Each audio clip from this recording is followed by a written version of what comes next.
Hello everyone. Good morning, good afternoon, and good evening. Assalamualaikum warahmatullahi wabarakatuh.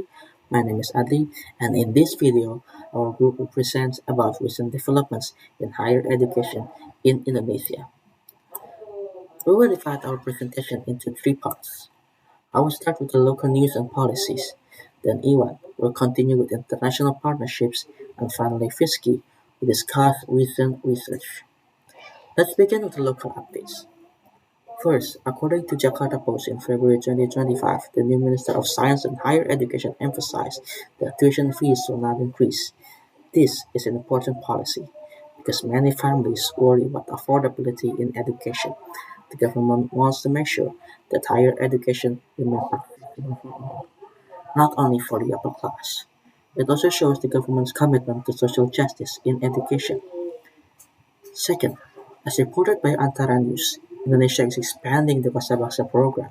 This program connects universities with regional development, encouraging students and lecturers to apply their knowledge to solve local problems.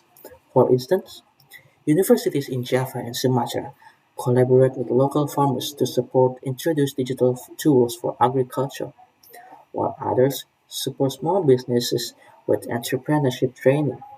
This is an example of how education is not only theoretical but also practical and beneficial for society. Third, also from Antara News, the government introduced four strategies to boost higher education, improving access, enhancing teaching quality, strengthening research, and expanding international collaboration. The strategies aim to make Indonesian universities more competitive at the global level. The government hopes that with these efforts, more universities in Indonesia can enter international rankings. That is all from me about local developments. Now let's move to international perspective with my friend Iwan. Thank you, Adli. Now I will talk about Indonesia's position in the global higher education landscape. From Queen Mary University of London's news, Indonesia and the UK are strengthening their partnership in international higher education. This includes student exchange, joint research, and academic mobility. For example, Indonesian medical students now have the chance to study advanced health technology in London, while British researchers collaborate with Indonesian universities on tropical disease research.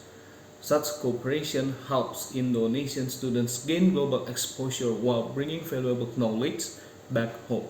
The British Council also highlighted that the LPDP scholarship now focuses not only on sending students abroad, but also on supporting national priorities and global collaboration. This means more opportunities for Indonesian scholars to join international projects while still contributing to Indonesia's development. For instance, LPDP graduates are expected to take leadership roles in sectors like renewable energy, public health, and digital innovation. This approach ensures that education abroad has a direct impact on Indonesian progress. Finally, the Star reported that Indonesia plans to raise university research funding to 1% of GDP.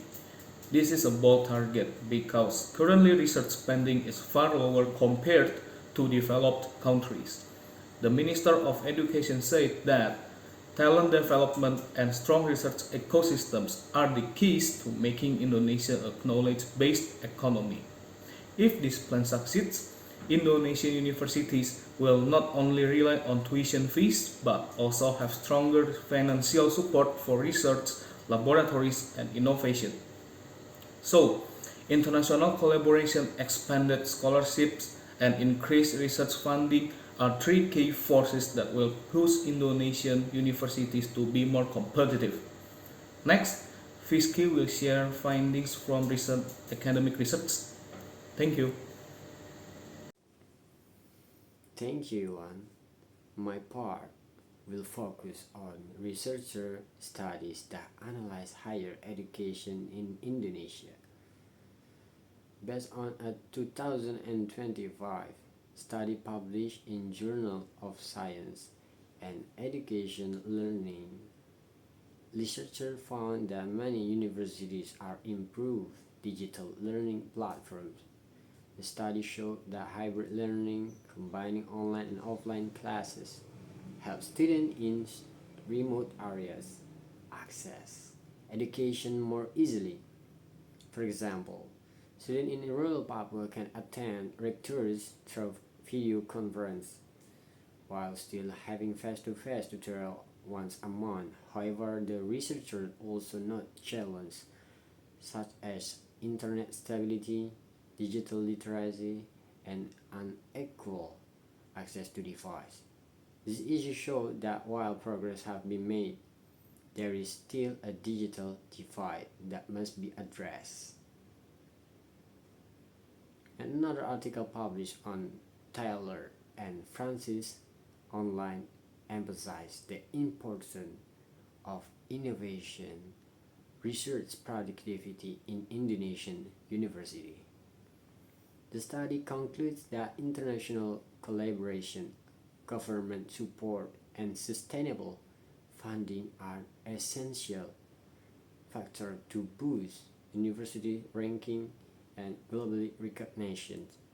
It also suggests that Indonesian lecturers should publish more in international journals and engage in cross-border research networks. The result overall suggests that Indonesia higher education is moving toward modernization, but success depends on solving structural problems such as funding gaps, infrastructure inequality, and human resource quality. If these issues are addressed, Indonesian university will be able to compete not only in Southeast Asia but also globally. In conclusion, recent development in Indonesian higher education show a positive direction. The government is committed to affordable tuition. Programs like Bangsa Connect, University with Society, international collaboration are growing, scholarships are expanding, and research is being strengthened. We believe that with consistent policy, proper funding, and global cooperation, Indonesia in higher education can reach a higher level in the coming year. Thank you for attention. Wassalamualaikum warahmatullahi wabarakatuh.